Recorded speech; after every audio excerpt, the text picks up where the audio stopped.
스승은 언제나 말했다. 하산이란 떠나는 것이 아니라 돌아오는 것이란다. 나는 그 말이 처음엔 이해되지 않았다.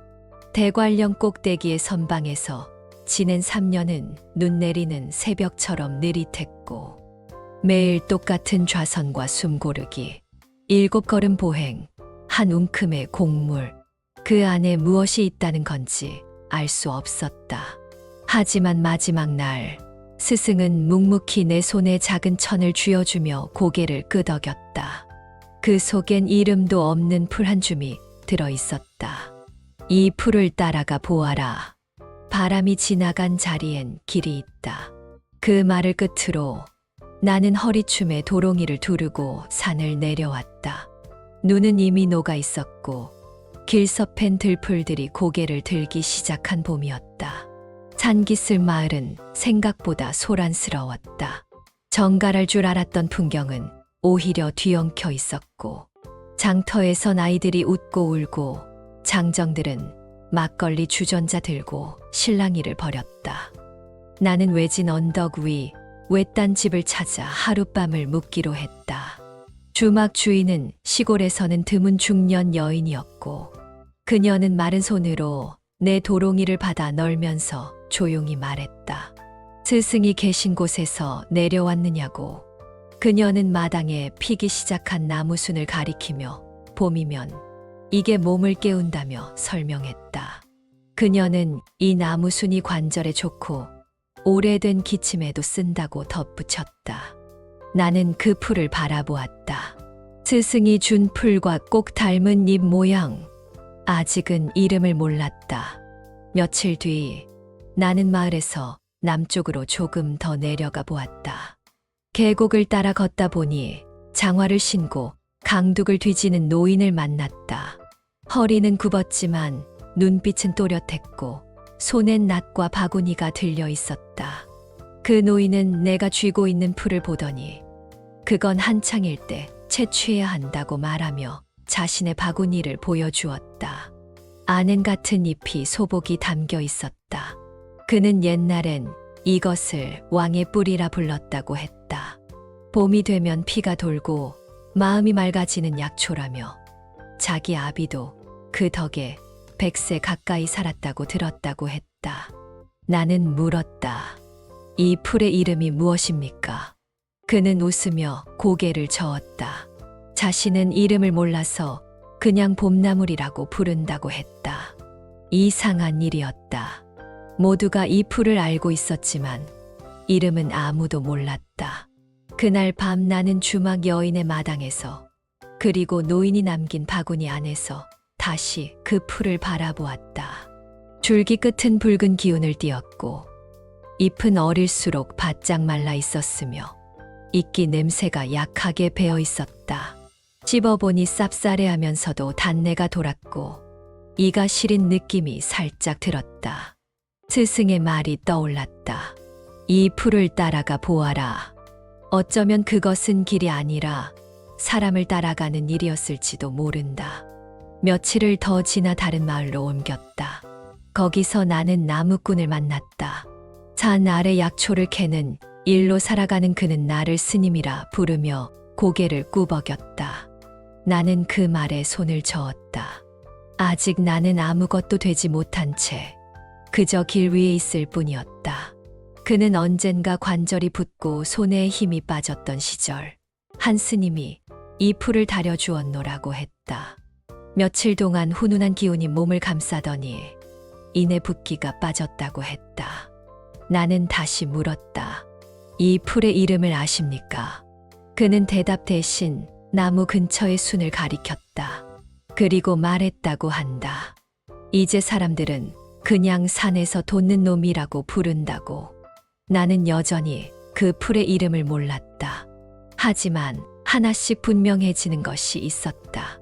이 풀은 몸의 붓기를 가라앉히고 아픔을 눌러주며 피를 맑게 하고 삶의 무게에 지친 관절을 일으켜 세웠다. 그리고 무엇보다 이 풀을 아는 사람들의 눈빛은 이상하리만치 고요했다. 나는 그 풀이 가진 이름을 끝내 알지 못한 채 며칠을 더 걸었다.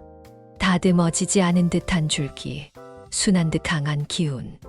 언젠가 이 풀도 세상 어딘가에선 이름을 가졌겠지만 지금 내겐 그저 바람의 뿌리였다. 그래, 지금은 이름이 없어도 돼. 장터 마을을 떠난 지 사흘째. 나는 큰 강 옆 평야 지대를 따라 남쪽으로 내려갔다. 언덕은 사라지고 논과 밭, 사람들이 더 많아졌다. 그 마을은 장터보다 더 분주했고 더 피곤해 보였다.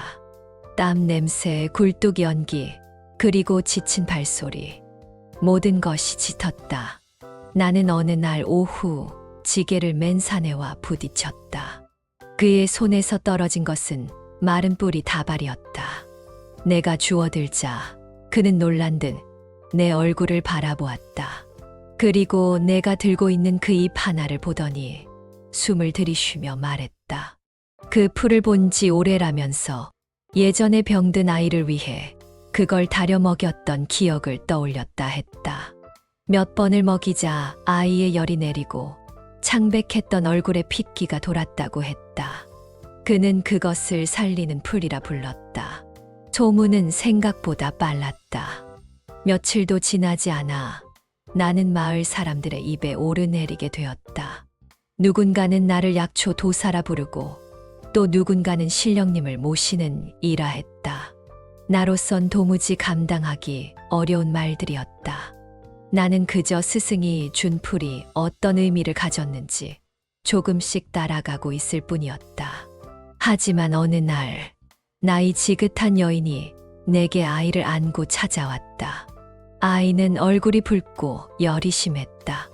여인은 아이가 며칠째 식음을 전폐했다며 들숨마다 뜨거운 김이 배어나온다고 말했다고 한다. 나는 머뭇거렸다. 그 풀은 분명 여러 사람의 증언처럼 도움이 되었지만 나는 아직 그 본질을 알지 못했다. 그럼에도 불구하고 나는 말없이 차를 다렸다. 찬물은 옅은 녹색, 그러나 그 속 어딘가 붉은 빛이 섞여 있었다. 아이의 입술이 떨렸다. 잠시 후 미약한 숨이 가라앉았다. 그리고 그날 밤 열은 사라졌다. 다음 날부터 사람들이 줄을 섰다. 등, 무릎, 배, 위, 머리, 심지어 가슴 속 공허함까지. 그 풀은 만병통치가 되었다. 나는 처음엔 당황했다. 하지만 사람들의 간절한 눈빛을 보며 거절할 수 없었다. 그래서 계속해서 나무 아래를 뒤지고 붉은 순을 따고 말리고 다렸다. 그러다 어느 날 한 젊은 장정이 찾아왔다. 그는 낮에도 밤에도 속이 쓰리고 메스껍다며 약초를 찾고 있다고 말했다고 한다. 나는 평소보다 조금 더 진하게 달여 찻잔에 담았다. 하지만 그는 이틀 뒤 열이 오르고 사지가 저리다고 읍장에게 실려갔다. 마을 사람들은 술을 마신 채 그 약초를 먹은 게 화근이었다고 수군거렸다. 그날 밤 나는 처음으로 약초를 멀리 던졌다. 몸을 살리려던 풀이 누군가에게 독이 될 수도 있다는 사실. 나는 아무도 가르쳐주지 않았던 선의의 오만이라는 말을 떠올렸다. 며칠을 방에서 지냈다. 사람들의 발소리도 줄어들었고 나무 아래 붉은 순들도 하나둘 자취를 감추었다. 어쩌면 그 풀이 사라진 것이 아니라 내 눈이 그것을 보지 않으려 한 것일지도 모른다. 그때 문득 스승의 말이 떠올랐다. 풀을 따라가되 사람을 잊지 마라. 나는 그동안 풀이 가진 힘만 바라보았고 사람 안에 숨겨진 갈증을 보지 못했다. 누군가는 그 풀에 기대었고 또 누군가는 거기서 해방을 원했다. 나는 그제야 조금씩 알 것 같았다. 약이란 풀에 있는 것이 아니라 그 풀을 대하는 마음에 있다는 걸.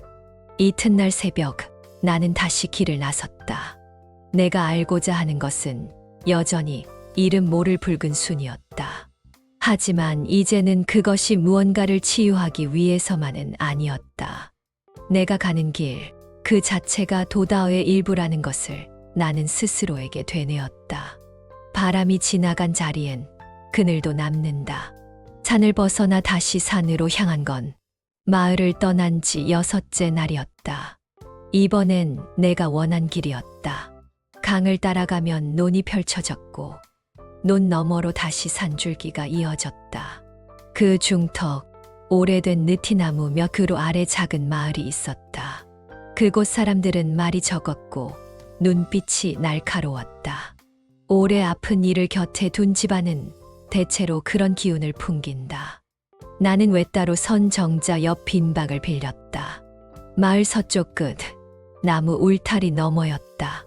매일 새벽마다 안개 자욱한 마당을 걸었고 가끔 물 길어오는 젊은 여인이 나를 스쳐 지나갔다. 그녀는 눈을 마주치지 않았다. 고개만 살짝 조아리고 돌아섰다. 며칠 뒤 그녀가 마른 지푸라기를 한 움큼 손에 쥐고 문을 두드렸다. 마을 아이들이 배를 싸주고 신음 중이라 했다. 갑자기 앓기 시작했고 속이 안 좋다며 구토와 열까지 있다고. 그녀는 이런 말도 덧붙였다.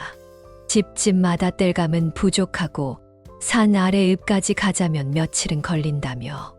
혹시 내가 데리고 다니는 그 풀로 쓸 수 있지 않겠느냐고. 나는 차를 끓였다. 그러나 아이들이 기운이 약하다면 찬물로는 부족했다. 이번엔 껍질을 벗겨내 말리고 볶아 가루로 낸 뒤 쌀뜨물에 풀어 미음을 끓였다. 하루에 3숟가락씩 아이들 입에 넣었다. 이틀 뒤 바람이 바뀌었다. 열은 가라앉았고 아이들은 땅을 밟으며 걸을 수 있게 되었다. 그 젊은 여인이 전해주길 한 아이가 속이 뜨끈하고 달라졌다고 말했다고 했다. 나는 아이들이 손에 흙을 묻히며 노는 모습을 바라보았다. 그 나무 아래서 바람이 부는 소리가 들려왔다. 그 순간 나무와 풀, 땅이 모두 몸으로 무언가를 기억하고 있다는 느낌이 들었다. 그날 저녁 그 여인이 다시 찾아왔다. 이번엔 자신의 어머니 얘기였다. 겨울마다 다리가 붓고 봄이면 걷지를 못한다고 했다. 말수도 적어졌고 요즘은 잠도 들지 못한다고. 나는 이번엔 찜을 했다. 껍질째로 푹 쪄낸 순을 된장에 무쳐 식혀 드리게 했다. 다음 날 그녀는 숨을 고르며 달려왔다. 어머니가 새벽에 스스로 마당을 걸었다고. 무릎이 덜 아프다며 며칠 만에 따뜻한 국을 찾았다고. 나는 조용히 고개를 끄덕였다. 그 풀은 몸을 움직이게 했다. 기운을 덮이고 피를 돌게 하고 관절을 부드럽게 했다.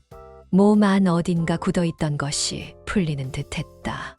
그 마을에 머문 지 한 달, 나는 매일 아침 산에서 풀을 채취해 말리고 쪘다. 사람들은 내게 풀사내라 불렀지만 나는 아무 이름도 갖지 않았다. 이제는 알 수 있었다. 그 풀이 단순한 기운이 아니라 땅이 오랜 세월 품어온 실질의 힘이라는 걸. 움직이지 못하던 이가 걷고 숨을 가쁘게 몰아쉬던 아이가 웃었다. 그건 신비가 아니라 자연이 준 진짜 약이었다. 나는 이제 그 뿌리에 깃든 이름을 찾으러 갈 때라 느꼈다. 이제 너의 이름을 알아야 할 때다. 나는 산 너머 깊은 골짜기로 향했다.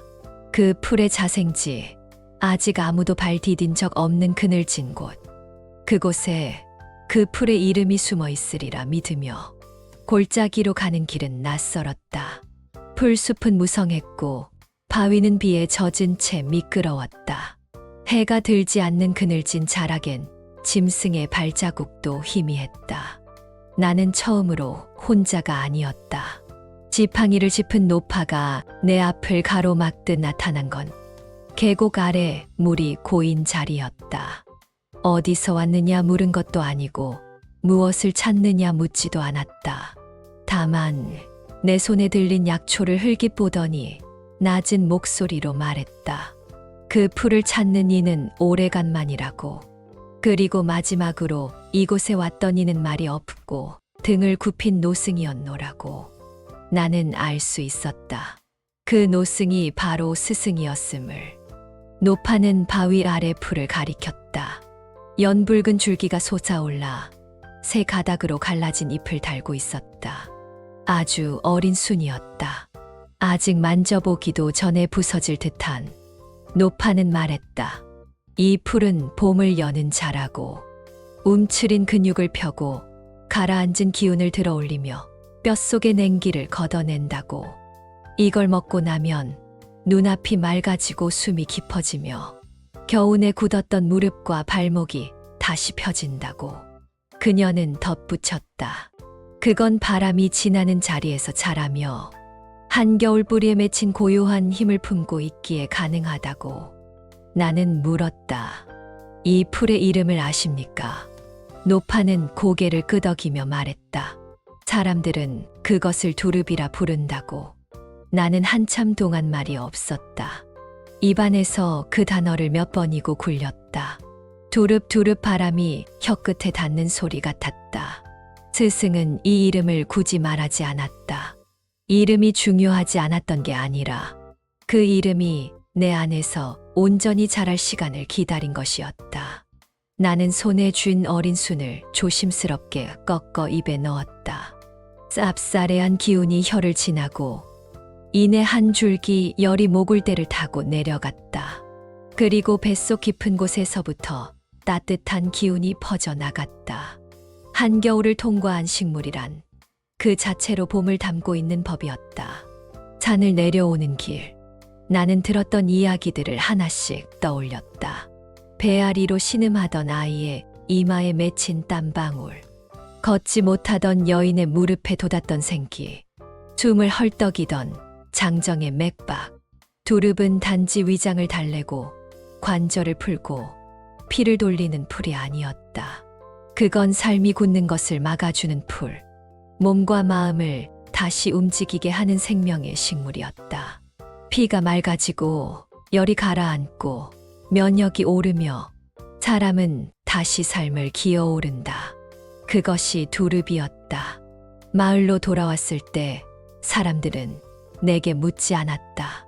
그저 내가 돌아왔다는 사실만으로 조용히 밥상에 숟가락을 얹었다. 나는 그날 처음으로 찜을 만들지 않고 두릅을 생으로 무쳐내었다. 그 풀이 가진 힘은 열이 아니라 살아있는 그대로의 기운에 있었다. 나는 이제 안다. 그 풀이 가진 이름을, 그리고 그 이름이 지닌 무게를. 두릅은 나에게 도의 시작이었다. 그리고 어쩌면 모든 생명이 살아내야 할 뿌리의 방식이기도 했다. 바람이 지나는 길목마다 두릅은 다시 돋을 것이다. 이름은 곧 길의 또 다른 얼굴이다. 어떠셨나요? 오늘은 두릅에 관한 스토리를 오디오북 나레이션 해보았습니다. 봄나물과 함께 봄철을 향긋하게 보내시기를 바라는 마음으로 준비해보았지요. 항상 건강하시기를 바랍니다. 재미있으셨다면 좋아요와 구독 부탁드려요. 감사합니다.